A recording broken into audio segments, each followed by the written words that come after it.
From WXOJLP Northampton, 103.3 FM, your Valley Free radio station.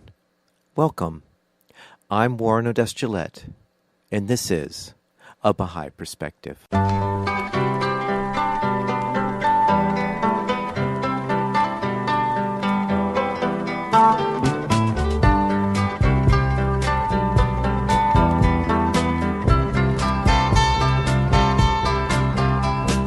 Welcome to A Baha'i Perspective. I recorded an interview with John Sargent on August 6, 2018. John hails from the Six Nations of the Grand River Reserve in Ontario. Born of Mohawk and European descent, John discovered the Baha'i faith at a young age and has devoted much of his life to the Canadian Baha'i community. He's been involved in outreach work in Africa, remote Indigenous communities, and throughout North America. Retired from a career in architecture and First Nation administration, he now lives in central British Columbia with his wife. John is the author of Stumbling in the Half-Light, which is his first book. It chronicles his life from the Six Nations reservation as he embarks on a lifetime of spiritual adventures within the Baha'i community. Through 52 short autobiographical stories, John Sargent retells a life of humor, humility, loss, and faith. John's openness leads him through a life of adventure, from a childhood on the reserve to years in Africa to a career in architecture and finally as an administrator of First Nations communities. John reads two stories from his book. I started the interview by asking John where he grew up and what was religious life like growing up. I'm a half Mohawk Indian and half European descent. And I grew up on the Six Nations Indian Reserve in Ontario, Canada. Now, that's where I grew up as a small child, but later I moved to Casper, Wyoming, and we lived in Casper for many years. That's my background and basically where I'm from. Right, and what was religious life like growing up? Well, that was interesting. My father came from a fundamentalist Baptist background. His father was deacon of the Baptist Church in Windsor Locks, Connecticut, and was a very devout and religious man, a wonderful person. My grandparents on my mother's side, on the other hand, were Anglican, but my grandfather followed very closely the Longhouse faith of the Aboriginal people of Canada. And were you exposed to that tradition at all? Yes. In fact, some of the stories in my book deal with the legends that my grandfather told me as a child about the Iroquois people and the founding of the League of Peace. And so what was your spiritual journey that led you to becoming a Baha'i? Well, actually, my father found the Baha'i faith. He was going through a very rough patch in his life out in Casper, Wyoming, and it was during that time that he heard about the faith. And he was very, what could I say, offended by what the Baha'is had to say. And so he determined he was going to write a tract called The Case Against the Baha'is. But you can't write a tract against something without knowing anything about it. So he began seriously studying the faith. And as a result, he eventually accepted the faith. So I grew up essentially in a Baha'i home. And when was it that you could say that the Baha'i faith became your religion instead of the religion of your parents or your fathers? Well, I would say right from the very beginning, because I had such a combined religious background, I had many religious questions. I tell a story in my book about the time the Korean War was on, and the orphans formed a choir to raise money for the orphans of the Korean War, and they toured the United States, and they were on the Ed Sullivan Show. And one of the songs they sang was Buddha Lagalami, which means Buddha loves me, this I know, sung to the tune of Jesus Loves Me. Oh, my grandmother jumped up right across the room, turned off the TV and said, Buddhists are going to hell. I was only about 4 or 5 years old at the time, and that really troubled me. I couldn't understand how God could send children to hell just because they were Buddhists. I mean, considering the tragedy that had struck them already. So from a young age, I was really troubled by that occurrence. Interestingly enough, the first time I ever heard about the Baha'i faith was when my dad had me go to a Baha'i children's class. And in there, the teacher was talking about progressive revelation and how all the great manifestations all come from the same source.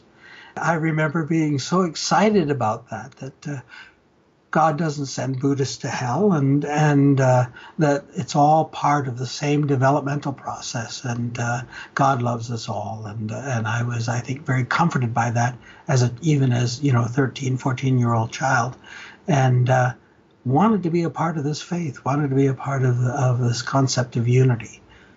So I'm speaking with John Sargent, architect, an administrator for First Nation communities, and author of Stumbling in the Half-Light. So, John, tell me about your career in architecture. Well, ever since I was old enough to know what an occupation was, I wanted to be an architect. I just love beautiful buildings and wanted to be part of that. As part of our Baha'i life, my father and I pioneered to southern Rhodesia. Now, in the Baha'i faith, pioneering is like missionary work, except you're not paid to be a missionary. You just move to a country that needs help, and you just become part of the regular Baha'i community there.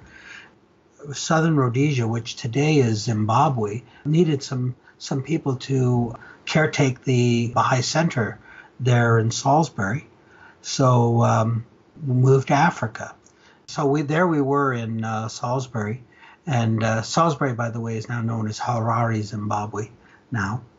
The university there didn't offer architecture or civil engineering. And as a consequence, I didn't know what to do.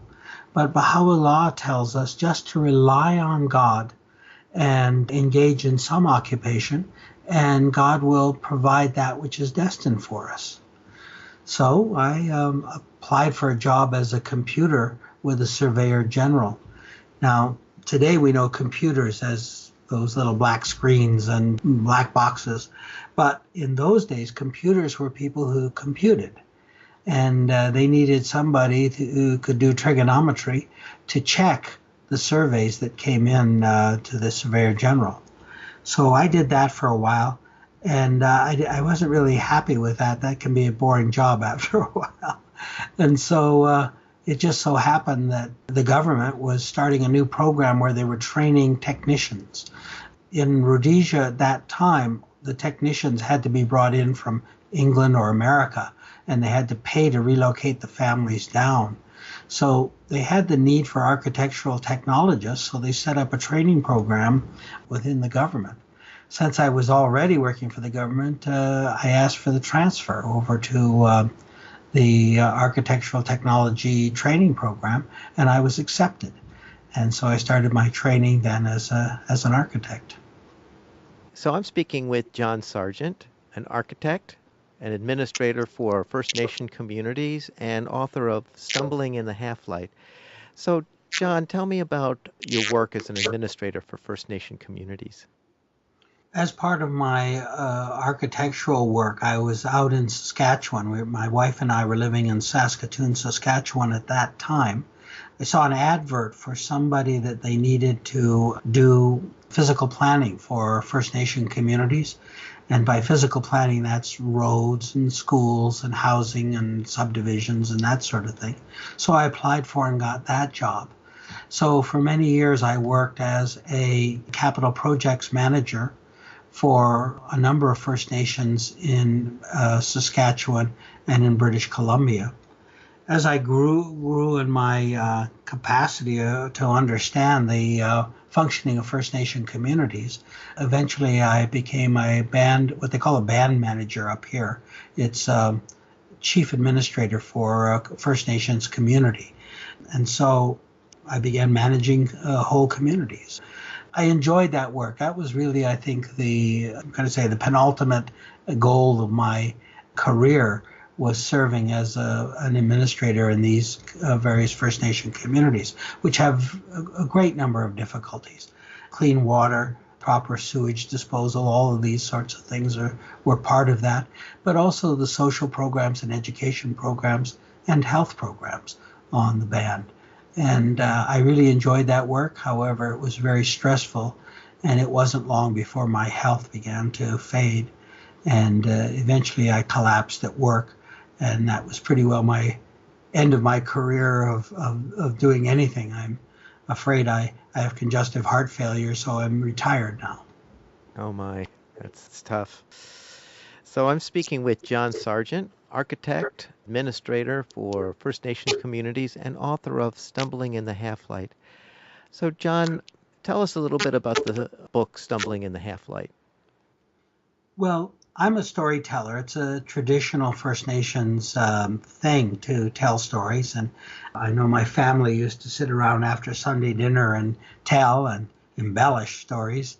And so we always enjoyed that time. My grandfather, who was a school teacher, was a great storyteller. And people would always ask him to tell a story. And my favorite was The Cremation of Sam McGee by Robert Service.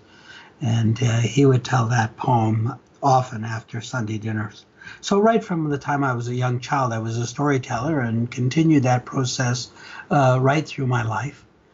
And my daughter and my sister would often say, you should write these stories down. I was reluctant to do that. First of all, when you're telling a story, you can see the faces of your audience, and you can see whether you're losing them or whether they're really engaged, and you can use facial and hand gestures to emphasize certain aspects of the story. And I wasn't really sure I could capture that in writing, so I was reluctant to write it down. But after I retired, I sort of said to myself, what am I going to do? I've always been very active in work, and just sitting around doing nothing was going to drive me crazy. So I started initially to write family stories that my grandparents had told me, and some other stories just to pass down to my daughter and my grandchildren, and to Tanya, that's my sister. And so the book starts out basically with family stories. When I got to the part where we were became Baha'is, a lot of the stories had to do with the confirmations of God. And there was a more general audience among the Baha'i community anyway for these stories. And so I wrote a number of those. And so in the end, the book kind of morphed from a family history into humorous anecdotes about my life, many of them having to do with my experiences within the Baha'i community. So John, what's the significance of the title Stumbling in the Half-Light? Well, in the Baha'i writings, Shoghi Effendi, who was the great-grandson of Baha'u'llah, who Baha'is believe is the latest messenger from God to man, he said that we were living in a transition period between the coming of Baha'u'llah and the full development of his revelation on earth. And he called this period the period of the half-light. In other words, we understand some of the teachings of Baha'u'llah, but the full ramifications of his teachings will only become apparent in the future. And so I have been I consider myself serving in this half-light. But I wasn't always doing a very good job. So I titled the book Stumbling in the Half-Light, which meant that basically I was trying my best, but sometimes I just flubbed things up. I wouldn't really achieve what I had hoped to achieve at the outset.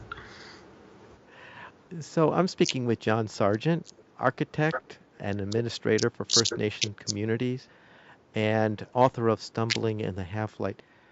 So, John, do you have an excerpt from your book that you'd like to share with us? Yes, the book consists of 52 short stories. Interesting to note that when I started, I thought it would be easy to write a book, no problem. Mm-hmm. I'll write a story a day for 100 days and my book would be done. Anyway, 5 years later, I had 52 stories and I says, that's as good as it's going to get. I'm finished. So the book consists of 52 short stories. This particular story, I think, gives an example of the kind of anecdote that the book contains that talk about how we can rely on God, and He is always there, guiding us, protecting us, and just showing His great love for all of us. So this story is called The Aborigines Are Coming. Now, I should mention that it involves the mention of a lot of institutions within the Baha'i faith. And so I'm not going to go through them all, but let me just say that the Baha'i administration consists of two parts. An elected part, that is boards of directors at the local and national and international level that are elected by the membership, and an appointed part, which consists of boards of counselors on each continent and auxiliary board members. And the purpose of these individuals is to assist the Baha'is, either individually or as institutions, in problems that arise. So I think with that I can tell this story, and you'll get some idea of both the complexity of Baha'i administration and also how it works really quite smoothly around the world. So the other thing I'm going to mention here is a fireside. One of the things Baha'is do is people like to ask questions about the Baha'i faith. What is it, and what are the teachings? And so Baha'is sometimes open their homes and invite people to come in, and where they can ask their questions and hopefully receive answers that are satisfying to them so that they can understand more what the Baha'i faith is about. The Aborigines are coming. The Mabubi family fireside in North Vancouver was, for many years, one of the most vibrant in the Lower Mainland. The Mabubis worked with Curtis and Sonny, two First Nation believers in their community, to host these once-a-month events. Several times they had invited me over as a speaker, and the upcoming Friday night was one of those occasions. That Friday afternoon was sunny and warm, and I was having coffee out on the balcony of the townhouse complex where we lived, when I heard the phone ring. It was the secretary of the British Columbia Regional Baha'i Council. She related a long and complex story about a young Aborigine in Australia named Franklin Freeman, who had recently become a Baha'i and was traveling to Vancouver for some sort of cultural exchange event. An Australian member of the Continental Board of Councillors had contacted the Canadian councillor to suggest that it would be good if the Baha'is in Vancouver could greet him while he was here. The Canadian councillor had contacted the National Spiritual Assembly, and they had contacted the British Columbia Regional Baha'i Council, and that was why they were phoning me. Could I please make contact with him when he is in town? Sure, I said. When is he arriving? We're not sure, was the reply. He may already be here.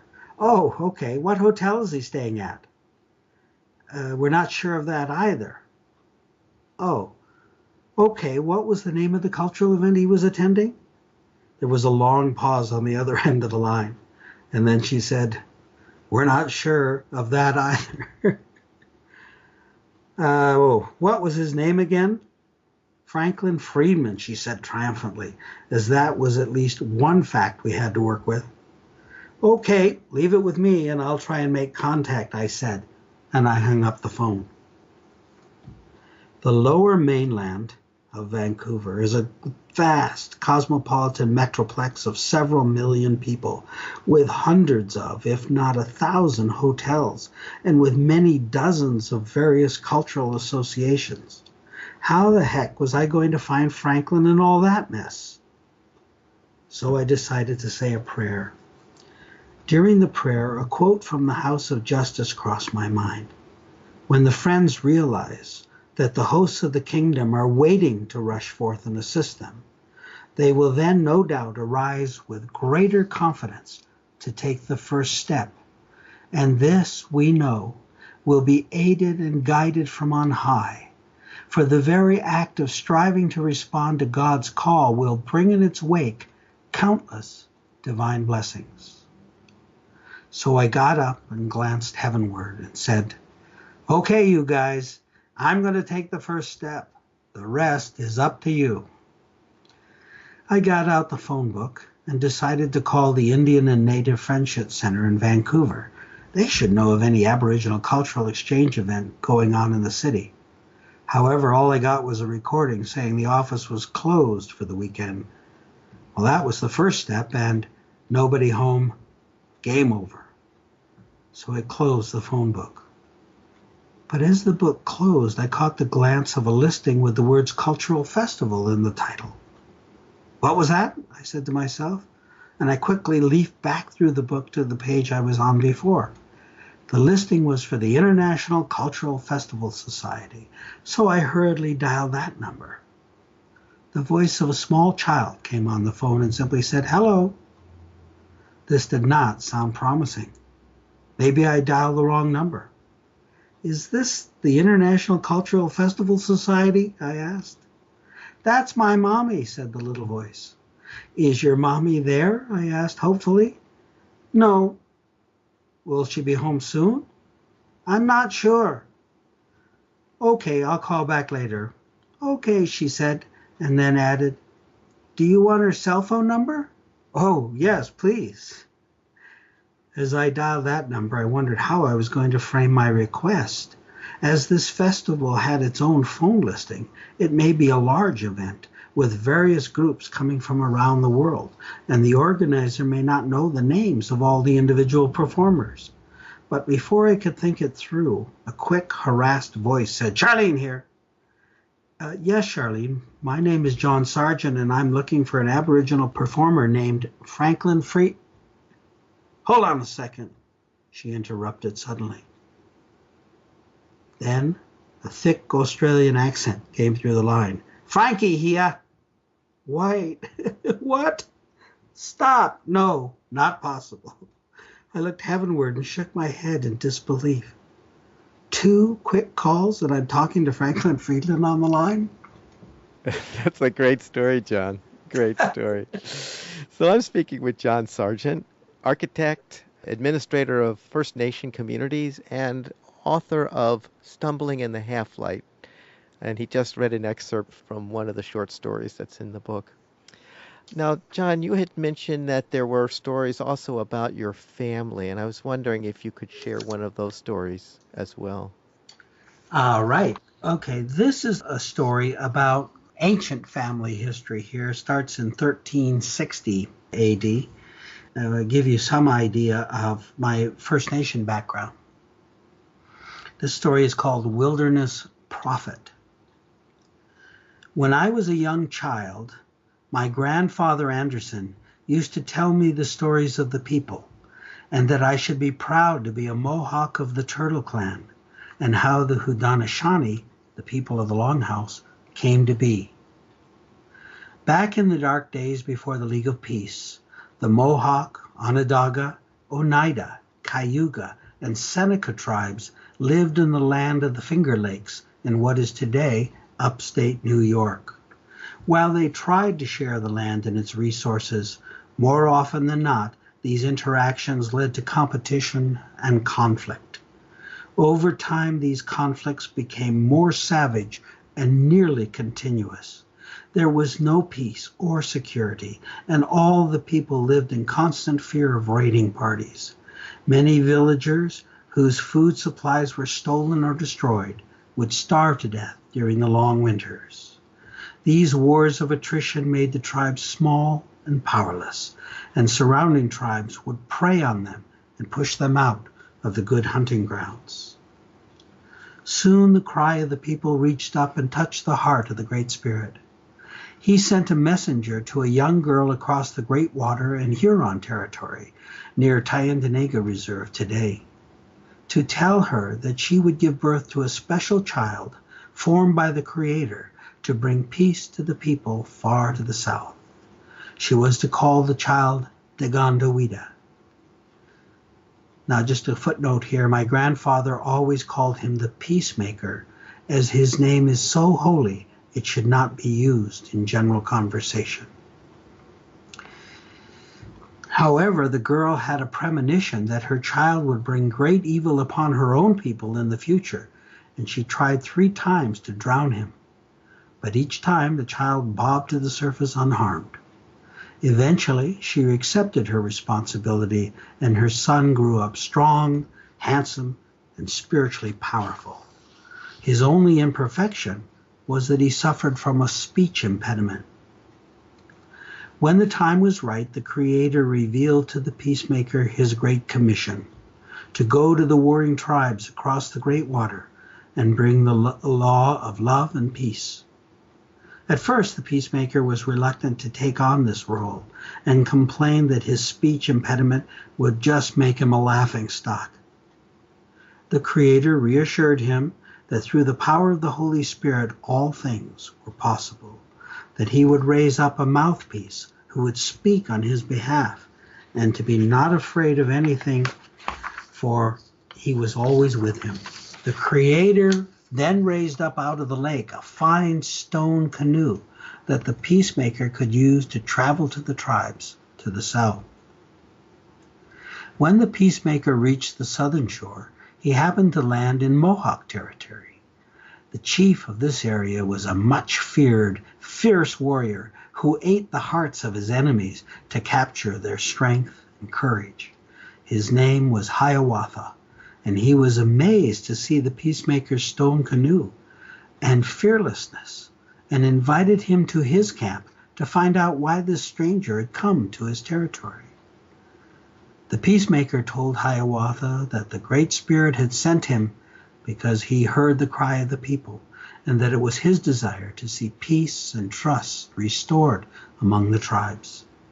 Has your constant warfare made you stronger? No, it has only made you weak and fearful, the peacemaker explained. The law of the Creator is love and peace. This is the source of strength and prosperity. He wants to see all the tribes living together under one league of peace. Hiawatha was much impressed by the peacemaker and his powerful message, and indicated that he could get the Mohawks to agree to work toward peace. Hiawatha even agreed to go with him to the other tribes to speak on his behalf. The peacemaker and Hiawatha traveled to the other tribes and tried to convince them to come together under the Creator's great law of peace. Because of the generations of conflict, however, many said it was a good idea, but they didn't trust the other tribes to uphold the law. However, the peacemaker was able to show them signs and miracles to convince them of the truth of the Creator's words, and many agreed to give it a try. All the time they traveled together, the peacemaker taught Hiawatha to memorize the great law of peace and how the structure of the league was to be organized. The last holdout was Tadadaho, the hate-filled chief of the Onondaga, who was a powerful shaman, and he put a curse on the peacemaker and Hiawatha. Tadadaho lived alone in a cave and let hate and desire for vengeance so fester in his heart that his physical appearance changed to that of a distorted monster. When Hiawatha returned home, he found that all 3 of his daughters had died under mysterious circumstances, and he was convinced it was because of Tadadaho's curse. He became despondent and felt all their efforts were in vain. It seemed that all was lost, but eventually the peacemaker rekindled Hiawatha's faith in the Creator's plan and helped him to forgive Tadadaho's evil curse. Together, they traveled back to Tadadaho's cave and taught calming words and sang sacred songs to him for days.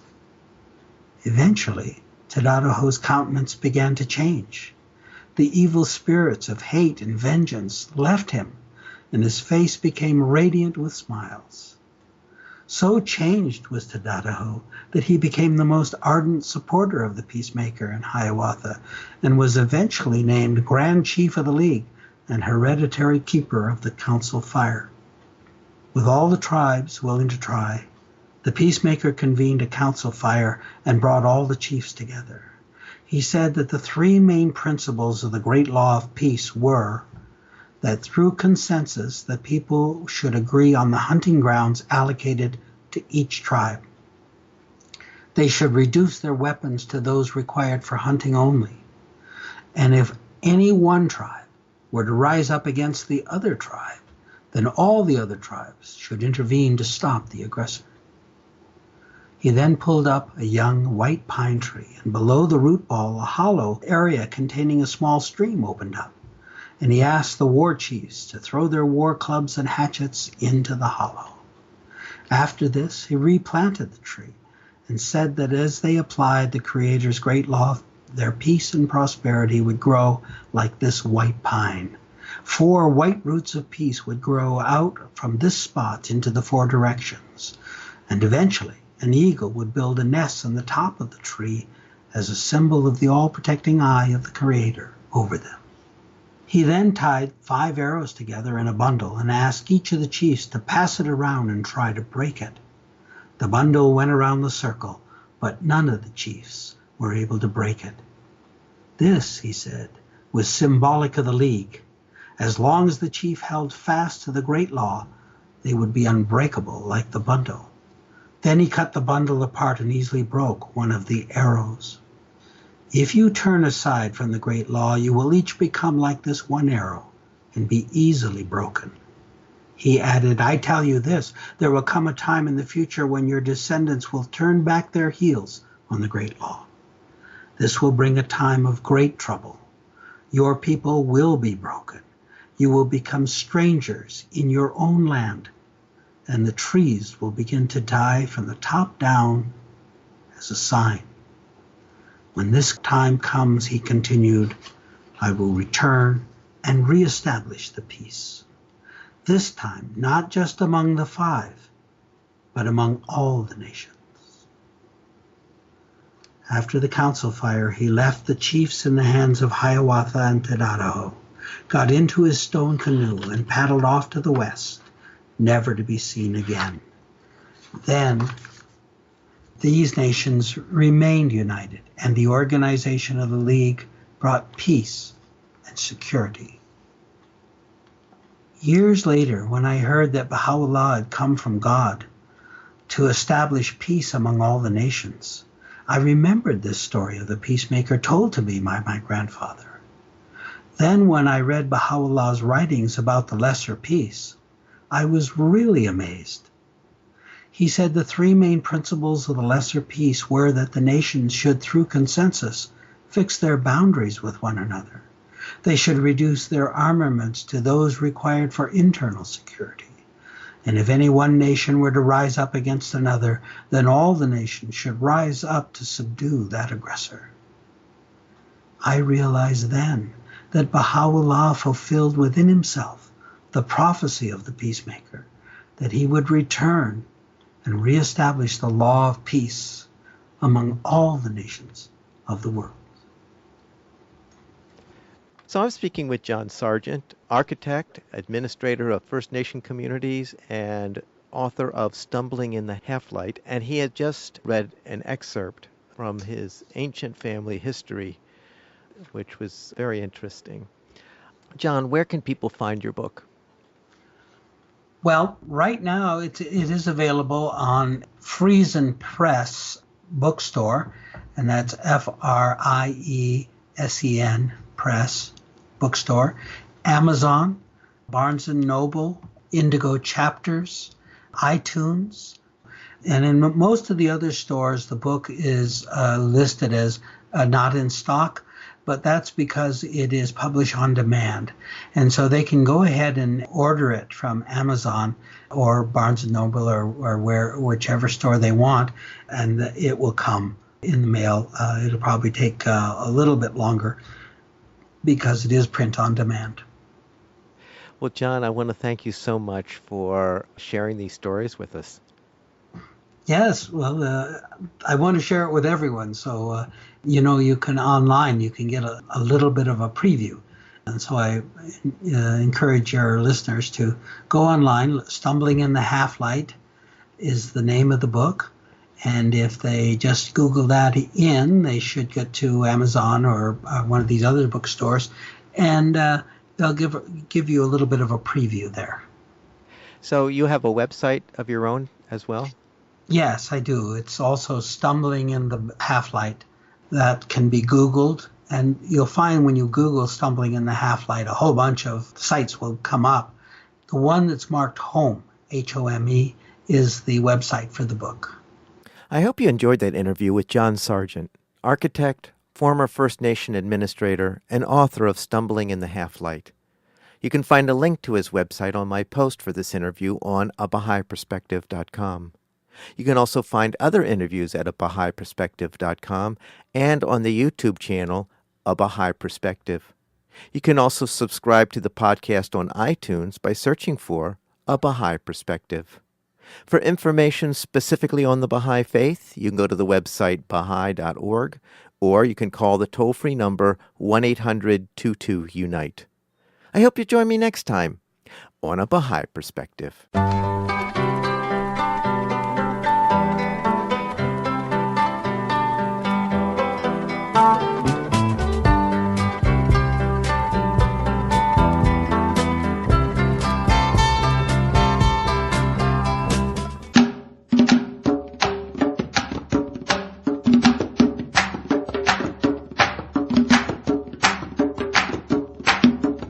Enaltece nuestra causa para que yo te revele.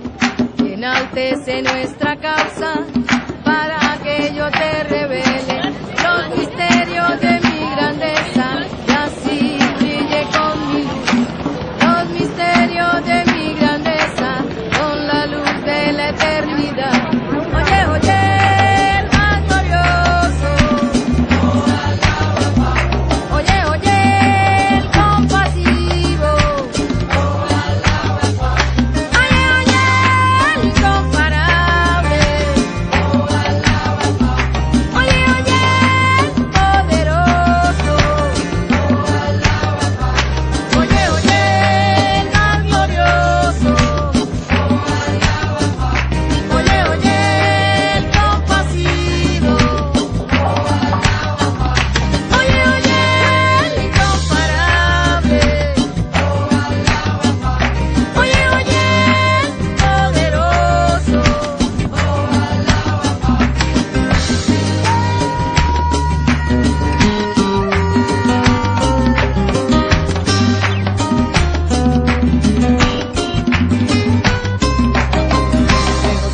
Con la alegría de tu corazón.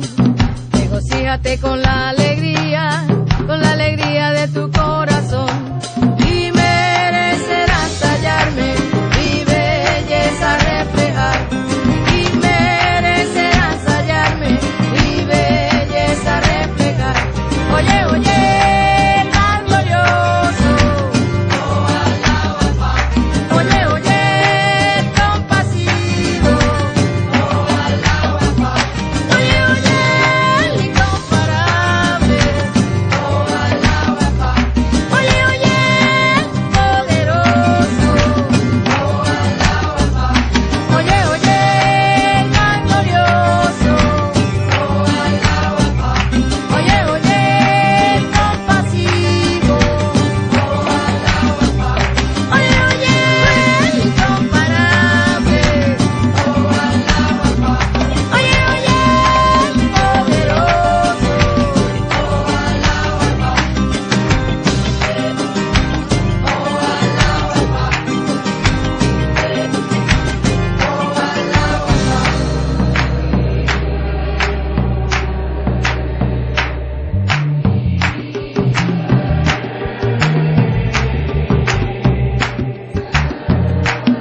me a shining lamp and a brilliant star.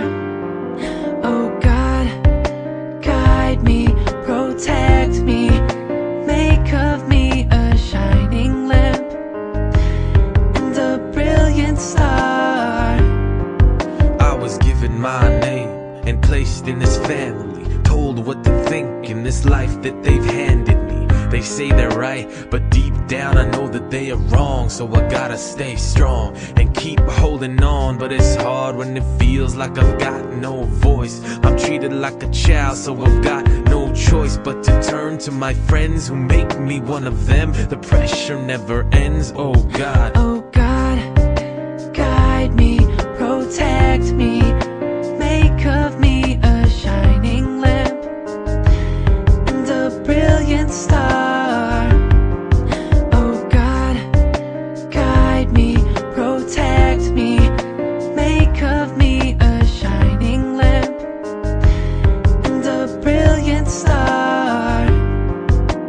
I know these are mistakes that I don't really need to make, cause it's in my own hands to shape my own fate. But I feel like I'm lost when the teacher try to teach me, preacher try to preach me, but only you can reach me.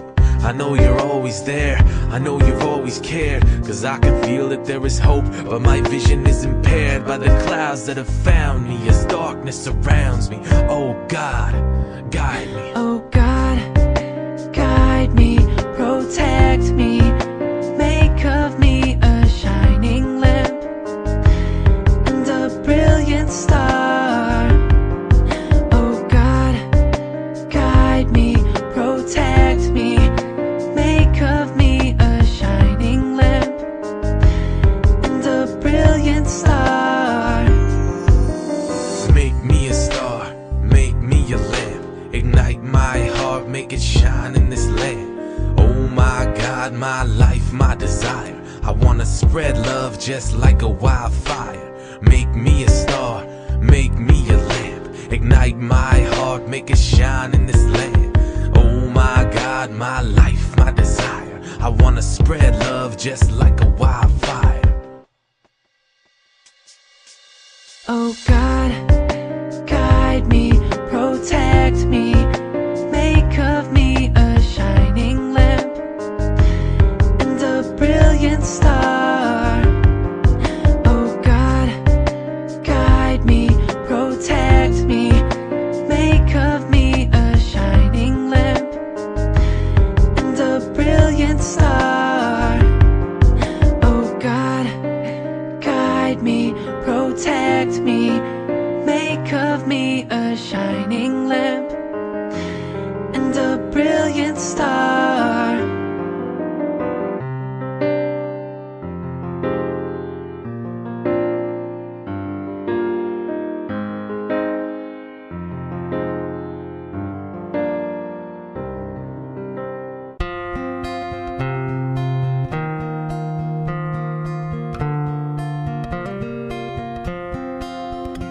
Oh God, refresh and gladden my spirit, purify my heart,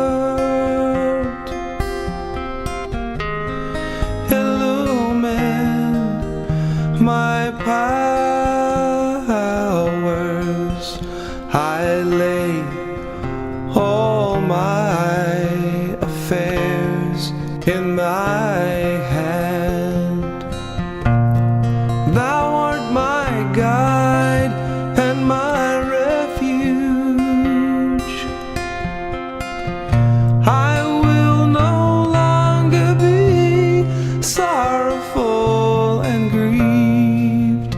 I will be a happy and joyful being. Oh God, I will no longer be full of anxiety, nor will I let trouble harass me. I will not dwell on the unpleasant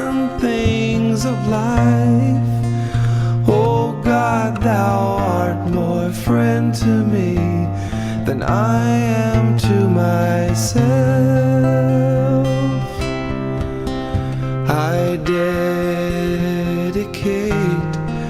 myself to thee,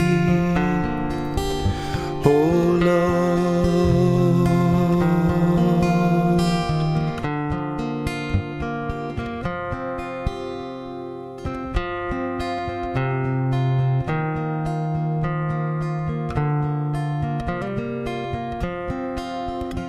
Oh God, refresh and gladden my spirit, purify my heart, illumine my powers. I lay all my affairs in thy hand. Thou art my guide and my refuge. I will no longer be sorrowful and grieved. I will be a happy and joyful being. Oh God, I will no longer be full of anxiety, nor will I let trouble harass me. I will not dwell on the unpleasant things of life. Oh God, thou art more friend to me than I am to myself. I dedicate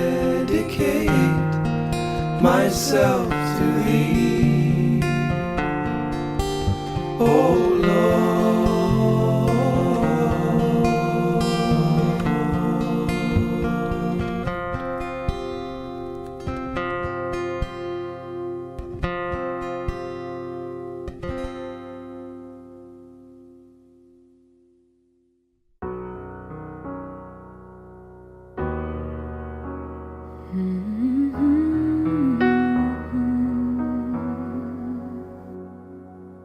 Oh Lord, I am a child. Enable me to grow beneath the shadow of thy loving kindness.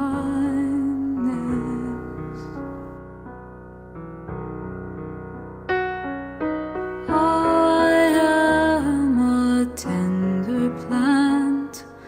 Cause me to be nurtured through the outpourings of the clouds of thy bounty.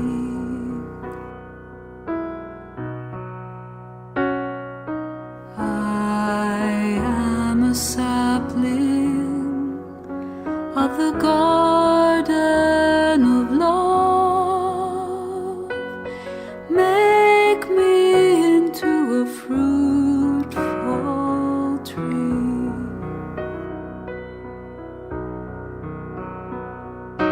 Thou art the mighty and the powerful,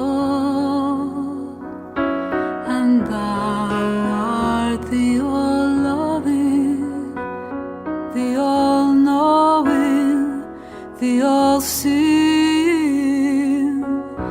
Oh Lord, I am a child. Enable me to grow beneath the shadow of thy loving kindness, beneath the shadow of thy loving kindness.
Verily, thou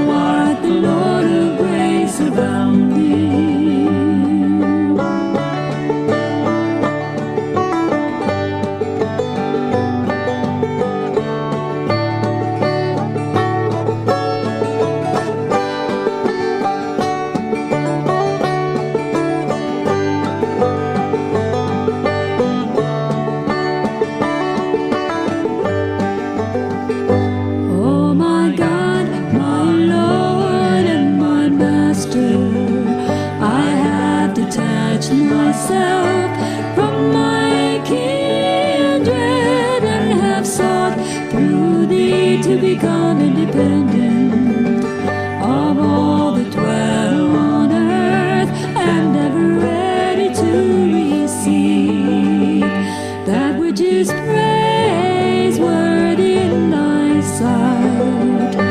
Bestow on me such good as will make me independent of aught else but thee, and grant me an ampler share of thy boundless favors. Verily thou art the Lord of grace abounding.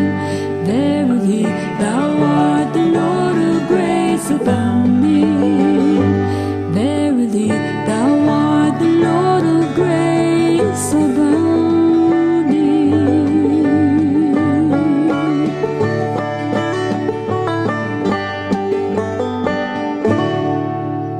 This is WXOJLP Northampton, 103.3 FM, your Valley Free Radio station, streaming at www.valleyfreeradio.org.